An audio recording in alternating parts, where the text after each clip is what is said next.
how did you get started on this particular spiritual path? Was it something slow and gradual, or was it something sudden that just, grabbed you and turned your life upside down? Totally sudden.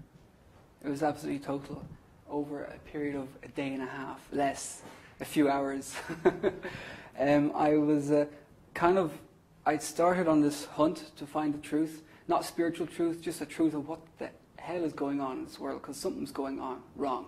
So I spent maybe 2-3 years on YouTube and David Icke and Alex Jones, all these conspiracy theories and 9/11 truths and all this, and I was kind of going, okay, something's gone really nasty in this world. But there was no one giving me any answers. So I was on holiday in Thailand, and it was a good place to discover this, because I was all alone, I could do what I wanted, the other attachments were doing other things, so I was by myself, and I was on the search, finding the truth, and I just, for a no-brainer, I was so depressed looking at all this nonsense. I was going, there's nothing I can do about this. So I just saw the architect, some guy with a white beard and a pair of glasses with the Matrix Singularity. I said, okay, a spoof from the Matrix, cool, I can watch this. And that was it. That was it. It was Babaji sitting here going, it's messed up, there's something gone wrong, we know why it's gone wrong, and this is the answer. It's like, from then on, I couldn't watch enough. I just watched that video, the next video, went on the website, and the next video. Before I knew it, I was going home chanting Om Namo Bhagavate Vasudevaya. I was going, whew. So what was it that really got you hooked onto this thing? And what were the feelings going on inside of you that, there was such a big change going on inside of you at that point? What was, the emotions inside of you? What was the conflict inside of you at that point? There was a relief.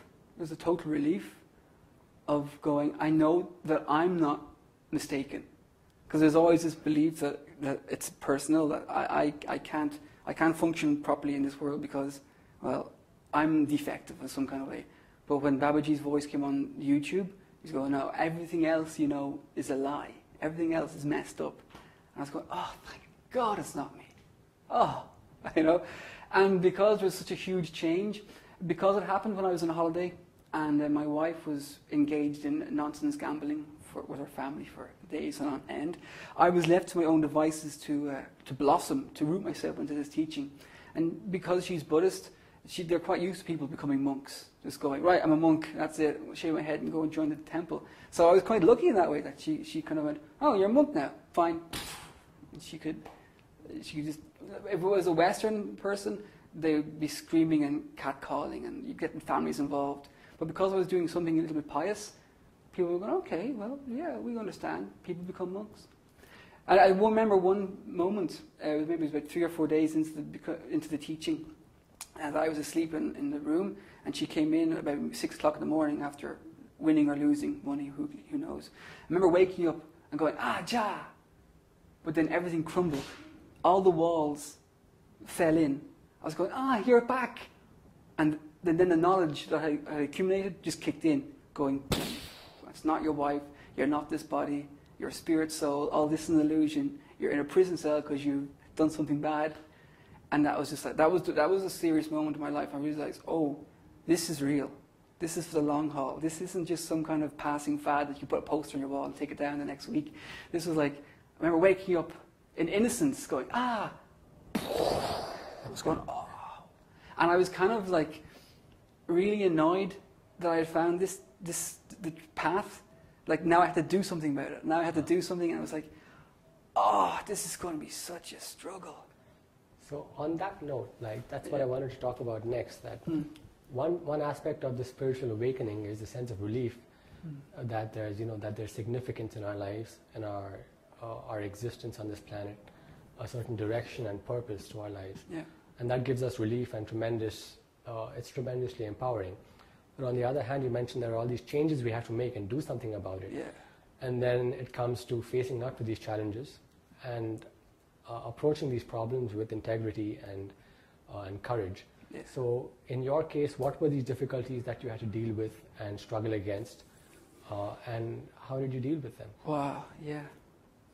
It's a wonderful path, but there's so much baggage pulling out of you that you really have to slash and just rip and burn.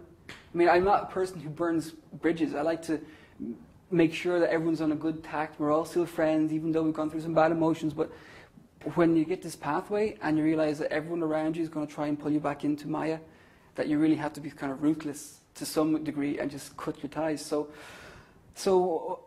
I was lucky that I was away from my family. I have a very close tie with my family, and I was quite lucky that I was away from them. I had about 2 or 3 weeks to immerse myself in the teaching, and that when I came home to Ireland, I had a firm grip on the teaching. If I discovered this at home and maybe got my mum to have a look at this, read this, look at this, or my dad, hey, check this out, that we would have gone down the path together, and they would have splintered off away from it, and I would have sort of been pulled out of it again. But because I was by myself, I was kind of lucky to just charge full force, 2 feet down rabbit hole, see how far it goes. And when I came back to Ireland, I was going, this is it. This is it. There's nothing else I can do. Everything else is a lie. If I go back to sit around and watch TV and watch you smoke cigarettes and drink alcohol and eat meat, which is, I can't do it. I can't be part of this lie anymore. And I was very lucky that I could just cut the line, go, listen, this is a big change. It's happened. And they were like shell-shocked. But I had to lock myself in my room, basically. I tried to talk to them, and I tried to discuss things with them, and my mother could understand. She goes, I see where you're coming from, but there's many paths. We all have our own way, and this way is good for you. And I was going, well, no, but thank you for semi-understanding. And my father just was like, I'm going to the pub.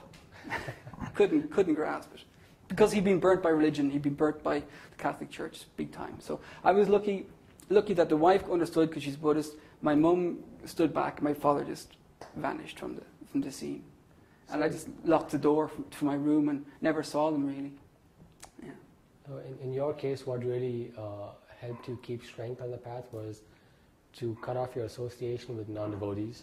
Yeah. And you were pretty active on the forums in those times. No, and your association was through the forums. Of course, yeah. The forums, the videos. I mean, if we hadn't had the forums and the Sunday satsangs, whew, you wouldn't last a few weeks. You really wouldn't, because every Sunday satsang hit was another boost of truth, and I was like, oh, yes, thank you, Babaji. And then Monday, Tuesday would come along, and Wednesday would come along, and Thursday would come along, and Friday would come along, and Saturday, and all your friends ring you up. You're going, oh, come bring Sunday on. I need my fix. I need to hear Babaji, and I need to hear the Kirtan and Krishna stories. Without the forum, basically the forum and Sunday satsangs, you'd be hopeless. You'd be drifting, reading Prabhupada's books. I mean, they're fantastic, but you need a guide. And you can read all this information, just like you want to be a doctor, read all the books about being a doctor. It's not going to make you a doctor. You really need the teacher. And that's Sunday satsangs and the forum. Yeah. Looking back on your journey, were there any certain decisions that you think were crucial in your spiritual growth, like certain landmark decisions that you made saying that this is the way it's going to be? Yeah. I probably can't say this. Why I will say it, because it might help people. Because my wife was a materialist, and she always thought there'd be a chance that it was just a passing phase. And we were sharing an apartment at the time in Thailand, and she'd come in and, you'd cuddle and kiss. But I wouldn't cuddle and kiss because I couldn't, because it would just like butter and fire. You just melt. So I had to just sleep out of the bed just to get away. She'd be in floods of tears. There was days, and she was crying, and her mother was there looking at me, and everyone was looking at me going, what have you done to my daughter? I go, I can't do this. Basically, within a few weeks, I knew I was going to be a monk. I knew I had to cut this line off. So by detaching myself from the wife was the hardest and the best move I could have made. And looking back on that period in your life, the difference that you felt in your life before and after you made this firm decision, was there a noticeable difference in the space that you got to grow as a devotee? Oh, yeah. Because if you don't cut it off, you just become dragged around with the lead. You become the taxi driver, bring it to the shops, or even with friends. I mean, I remember preaching to friends, but I wasn't preaching. I thought I was preaching. I was just slashing them.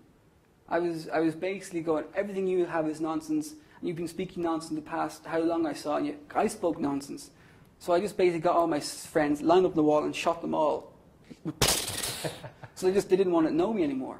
And they don't. I mean, as soon as I did that, I don't get any more emails, no more correspondence. You might get some nonsense, somebody's doing this.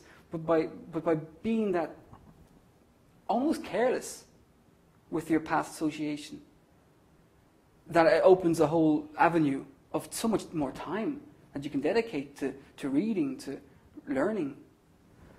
Yeah, without doing that, you're going to be pulled this way and that way. Yeah. Do you think if you could go back now and do this whole path again, knowing where you would end up here today at the ashram, were there things that you would have done differently, more carefully or more carelessly or quicker or slower than you did before?